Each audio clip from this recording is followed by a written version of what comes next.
The mirror doesn't lie, even when you wish it would. You see yourself reflected in its cold surface, but something is terribly wrong. Your jaw juts out so far that your mouth cannot close. Drool pools at the corners of your lips as you struggle to form words that others can understand. Your enlarged tongue fills your mouth like a foreign object, making every meal an ordeal of careful positioning and slow, labored chewing. Your spine curves unnaturally, forcing your head into an awkward angle that makes you appear shorter than you already are. You are Charles II of Spain, and you are dying. It is November 1700, and you are 38 years old, though your body bears the accumulated damage of centuries. Your limbs shake with palsy, your skin is pale and waxy. Your bulging eyes, those distinctive Habsburg eyes that mark you as surely as a brand, stare back at you with the dull confusion that has plagued your entire reign. You cannot produce children. You cannot properly govern. You can barely eat solid food. And you know with the terrible clarity that sometimes comes to the dying that this is not your fault.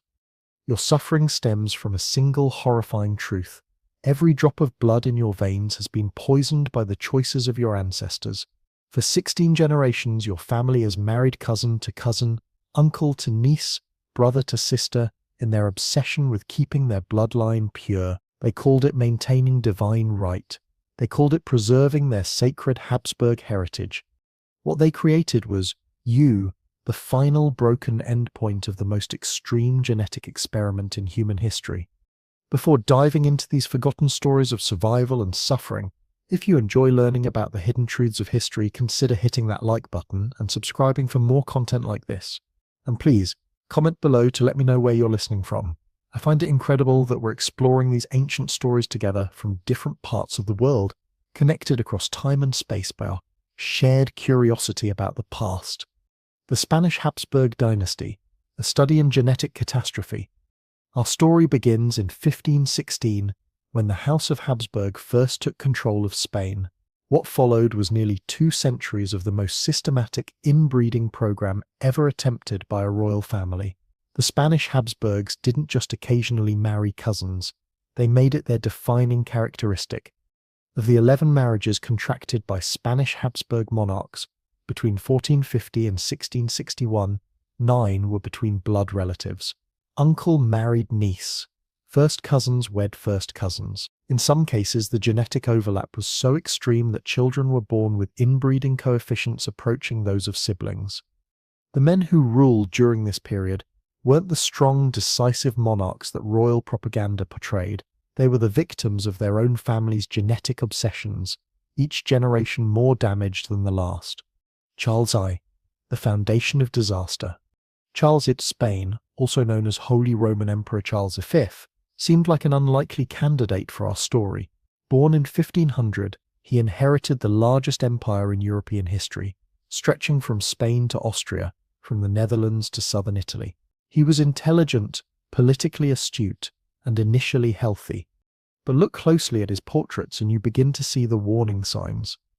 Antonio de Beatis, an Italian diplomat who met Charles in 1517, described him as having a long cadaverous face and a lopsided mouth which drops open when he is not on his guard. Charles had inherited the beginning of what would become known as the Habsburg jaw, a protruding lower mandible that made his mouth hang open when he wasn't consciously controlling it. Charles had an inbreeding coefficient of 0.038, relatively low for his family, but already higher than what would be considered safe in any normal bloodline. His parents were cousins, but distantly related compared to the unions that would follow. The real tragedy of Charles I wasn't his own suffering, but his decisions about marriage.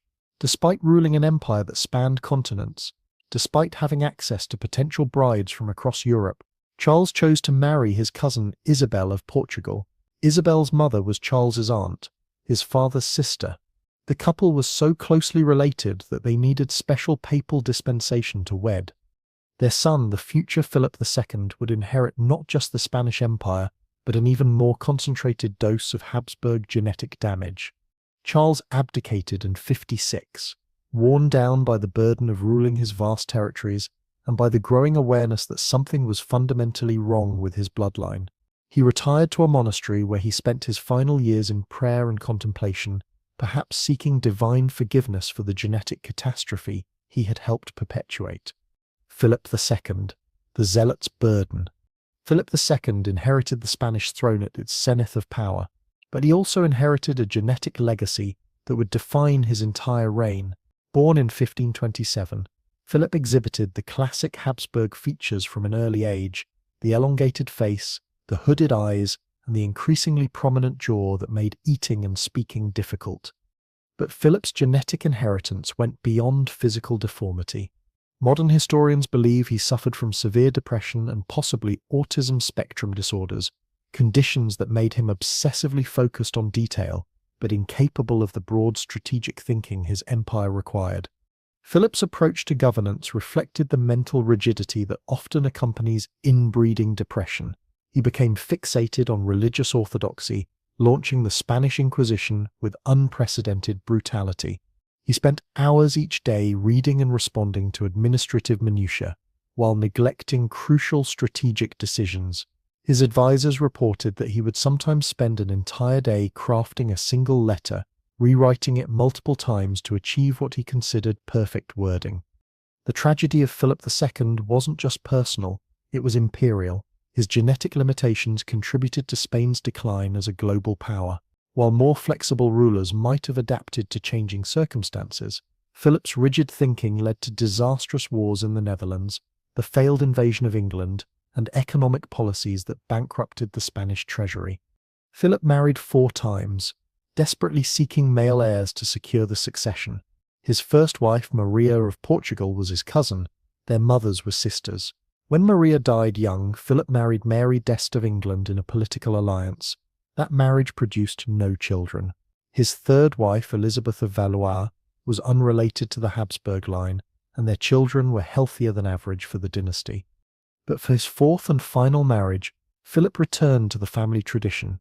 He married his niece Anna of Austria, daughter of his brother Maximilian II. Anna was 22 years younger than Philip and was literally his brother's daughter. Their union produced Philip III, who would carry even more concentrated Habsburg genes into the next generation. Philip III, the pious fool.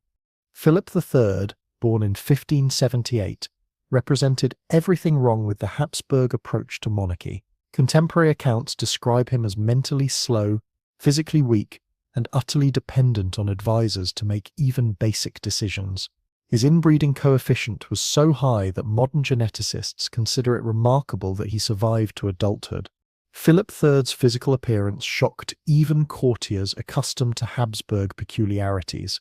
His jaw protruded so severely that he couldn't properly close his mouth. He drooled constantly and had such difficulty chewing that his food had to be pre-cut into tiny pieces. His speech was nearly incomprehensible, slurred by his malformed mouth and enlarged tongue.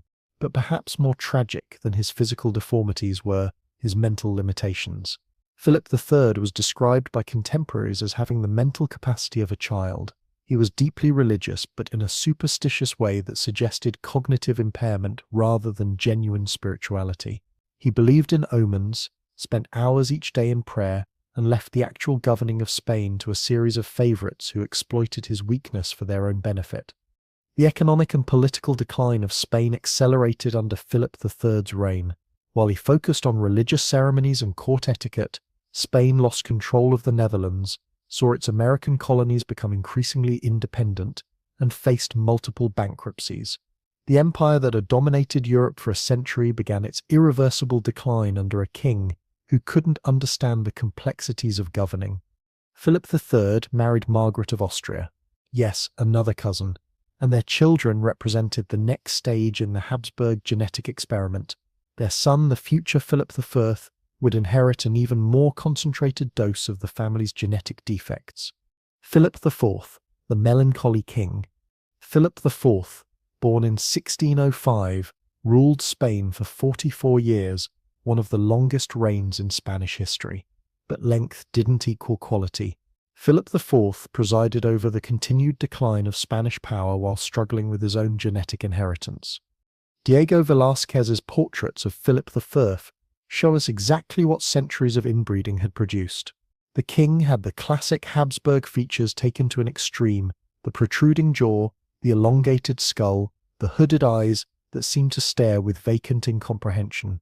His auburn hair framed a face that contemporary observers described as melancholy and distant. Philip IV suffered from severe depression, what modern psychiatrists would recognize as major depressive disorder with possible psychotic features. Court records describe periods when the king would remain in his chambers for weeks at a time, refusing to see visitors or attend to state business. During these episodes, he would sometimes talk to paintings as if they were real people, or become convinced that courtiers were plotting against him.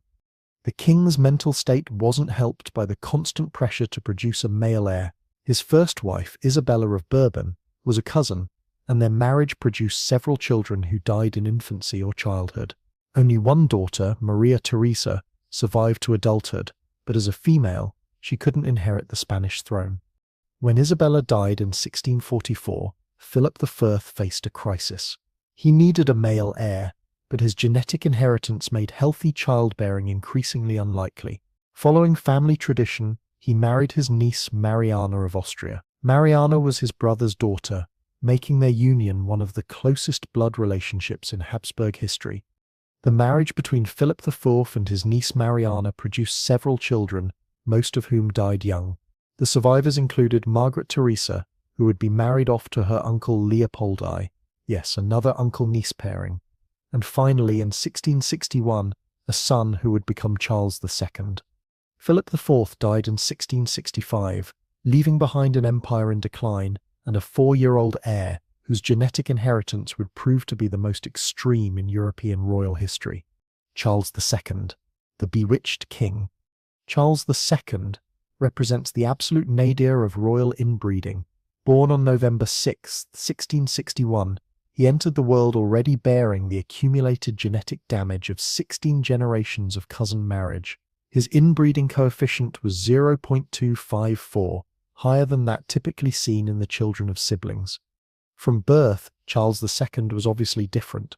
French court records describe him as a child with herpes-type rashes, a head covered in scabs and a kind of channel or drainage that oozes from the right ear. There were even rumors that his sexual organs were so malformed that courtiers couldn't initially determine his gender. Charles never learned to walk properly. His legs were weak and malformed, his spine curved unnaturally, and his balance was so poor that he needed constant support. He didn't speak his first words until age 4, and even then his speech was so slurred by his enlarged tongue and malformed jaw that only his closest attendants could understand him. The famous Habsburg jaw reached its grotesque peak in Charles II. His lower jaw protruded so far that he couldn't close his mouth or chew solid food. Meals became ordeals of careful positioning and slow, painful swallowing.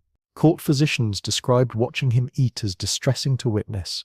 Food would fall from his mouth and he would struggle for minutes to swallow what others consumed in seconds. Charles's mental capacity was severely limited. He couldn't read or write beyond a basic level, struggled to understand simple concepts, and often seemed confused about where he was or what was happening around him. Contemporary accounts describe him as having the mental development of a young child, even as an adult. The Spanish court gave Charles II the nickname El Hechizado, the bewitched, because they couldn't understand how someone could be so physically and mentally impaired without supernatural intervention. They subjected him to constant exorcisms and religious ceremonies, believing that evil spirits had possessed him. Charles II married twice, both times to foreign princesses who were horrified by his condition. His first wife, Marie-Louise of Orléans, was reportedly so repulsed by his appearance and behavior that she avoided being alone with him. Court observers noted that she would visibly flinch when he tried to speak to her. The marriage produced no children. After Marie-Louise died in 1689, Charles married Maria Anna of Neuburg. This second marriage was equally childless. Charles II's impotence wasn't just psychological. His genetic damage had made him physically incapable of reproduction. Charles II died on November 1st, 1700, just days before his 39th birthday.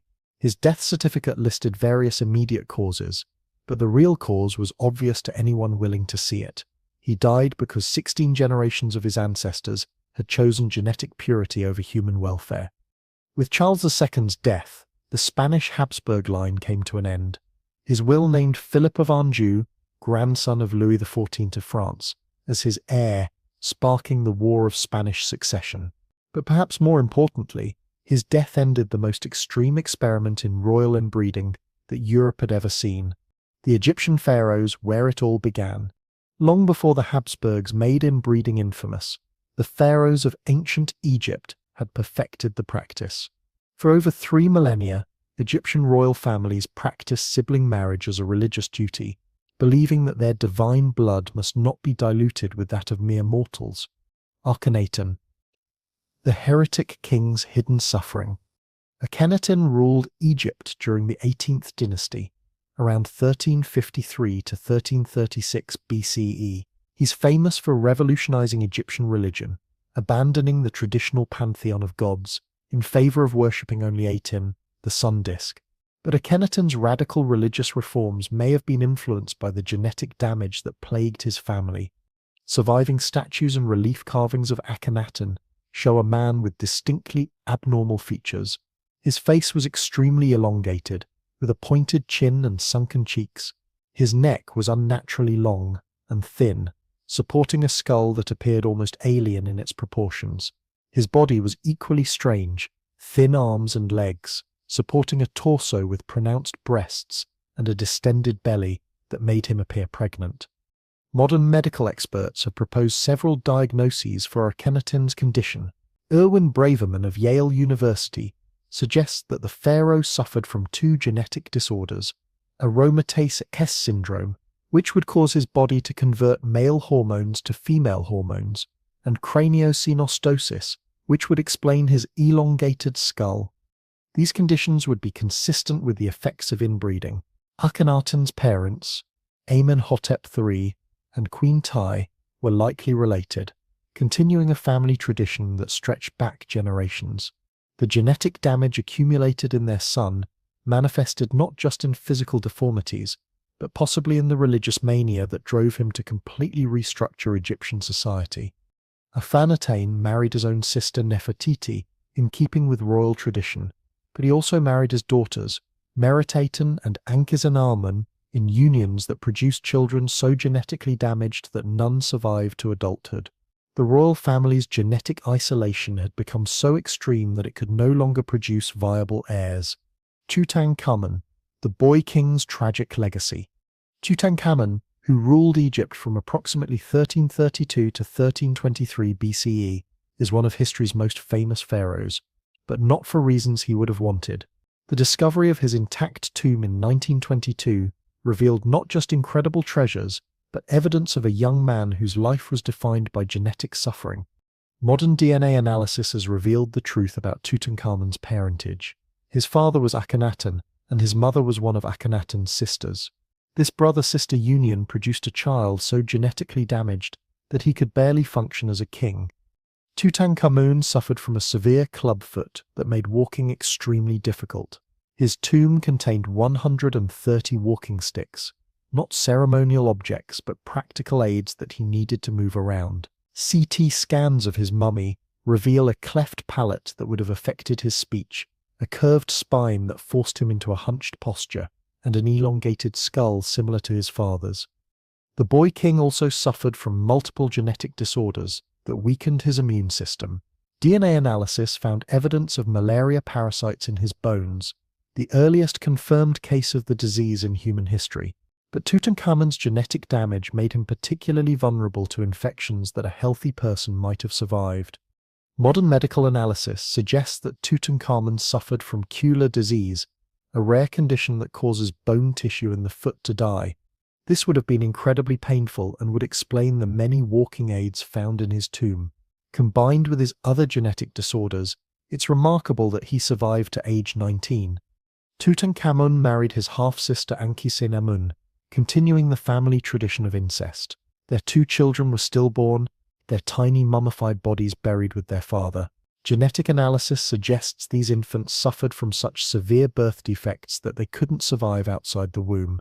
The young pharaoh died around 1323 BCE, possibly from a combination of malaria, his genetic disorders, and complications from a broken leg. His death marked the end of the direct line of the 18th dynasty, as he left no surviving heirs. The Ptolemaic dynasty, Greek pharaohs and systematic incest. When Alexander the Great conquered Egypt in 332 BCE, he established the Ptolemaic dynasty that would rule for nearly 300 years. But the Ptolemies took Egyptian traditions of royal incest to extremes that shocked even their contemporaries. The Ptolemaic marriage system. The Ptolemies weren't just occasional practitioners of incest. They made it their defining characteristic. Starting with Ptolemy II and his sister wife Arsinoe II, the dynasty practiced systematic sibling marriage for generation after generation. Brothers married sisters as a matter of course, and the resulting children married their own siblings in turn. This wasn't done out of passion or even political necessity. It was a calculated attempt to keep power concentrated within the royal family. By marrying only each other, the Ptolemies ensured that no outsider could claim a share of Egyptian wealth or influence. But the genetic consequences were devastating.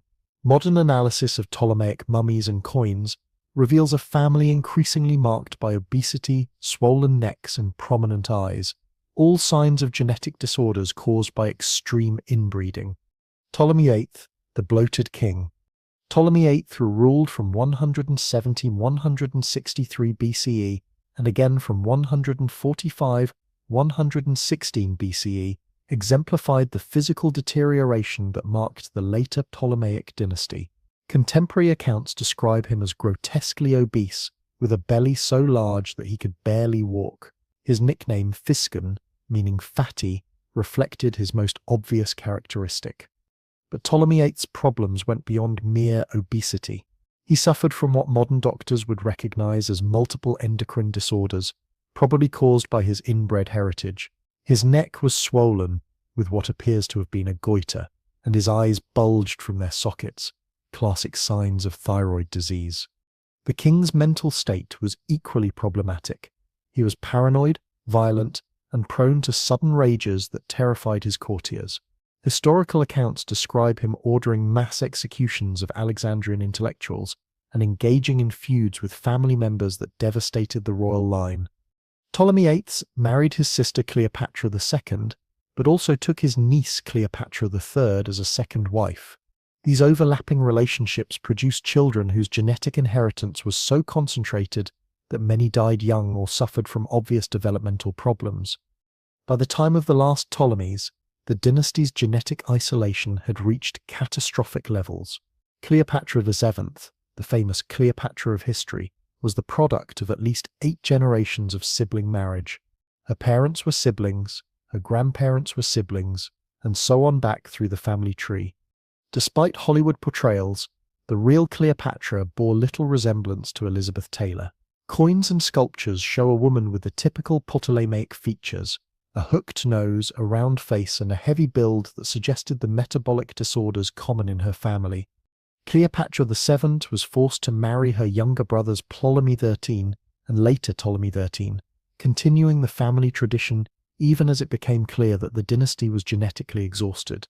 Her relationships with Julius Caesar and Mark Antony weren't just political alliances, they represented desperate attempts to introduce new genetic material into a bloodline that could no longer sustain itself. When Cleopatra died in 30 BCE, she ended not just the Ptolemaic dynasty, but 3 centuries of the most systematic royal inbreeding ever practiced. Her children by Roman fathers would continue various royal lines, but the pure Ptolemaic bloodline died with her. To understand these tragic stories, we need to examine the genetic science that explains why inbreeding causes such devastating effects. When closely related individuals reproduce, their children have a much higher chance of inheriting 2 copies of harmful recessive genes. In a healthy, genetically diverse population, harmful recessive genes are usually masked by normal copies inherited from unrelated parents. But when cousins marry cousins for generation after generation, these harmful genes accumulate and compound, creating the devastating effects we've seen in our historical examples.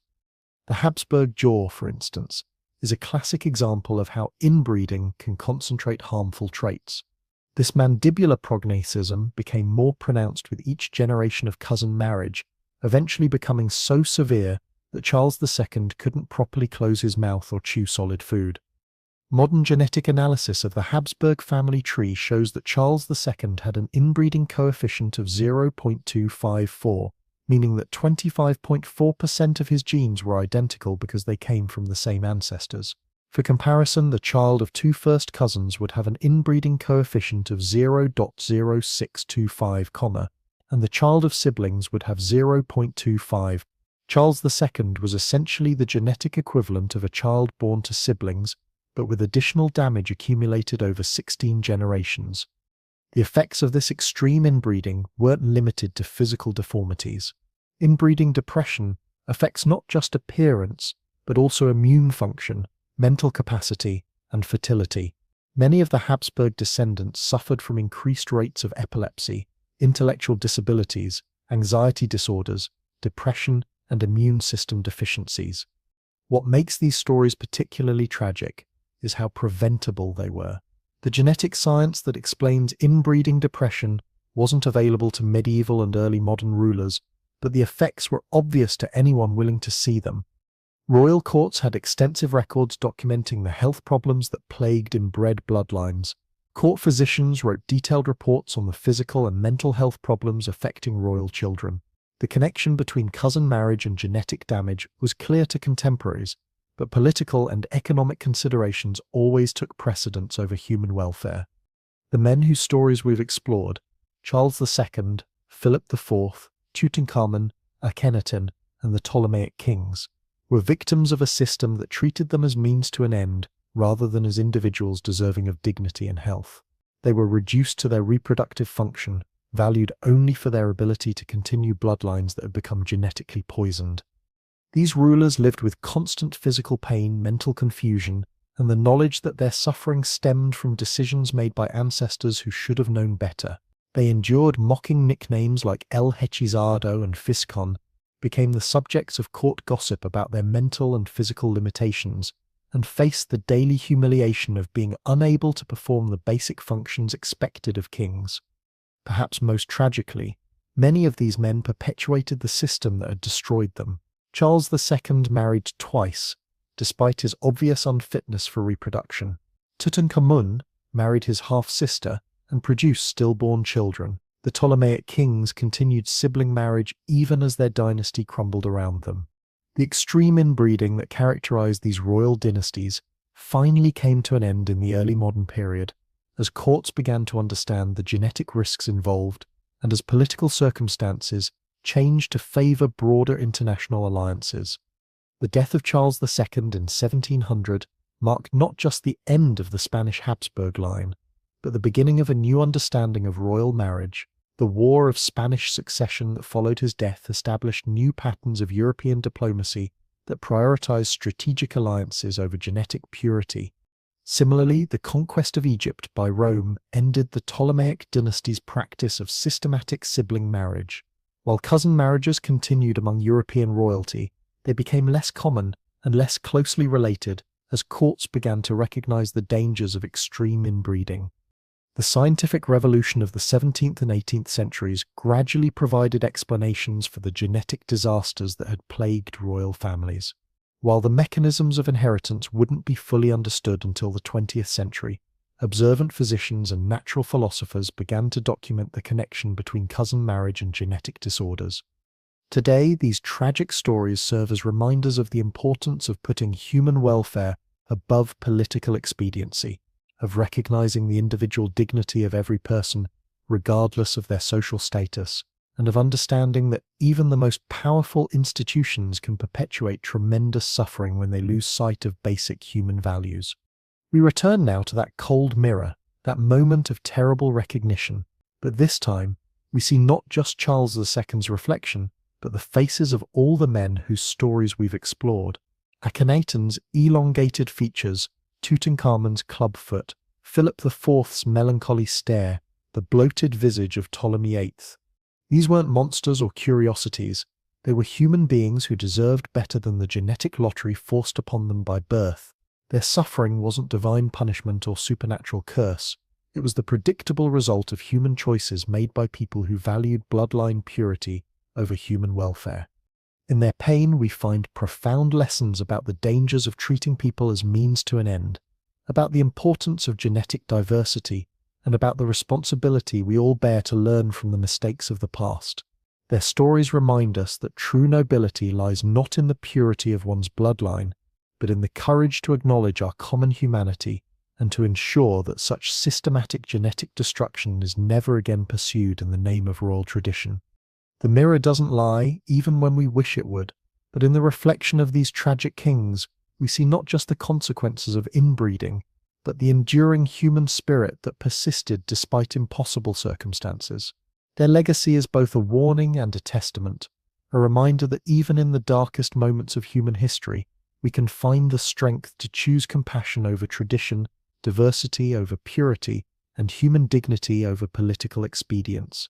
In the end, the curse of keeping bloodlines pure has finally been broken, but the memory of these men lives on, not as examples of royal power or genetic superiority, but as reminders of the price paid when humanity is sacrificed on the altar of political ambition.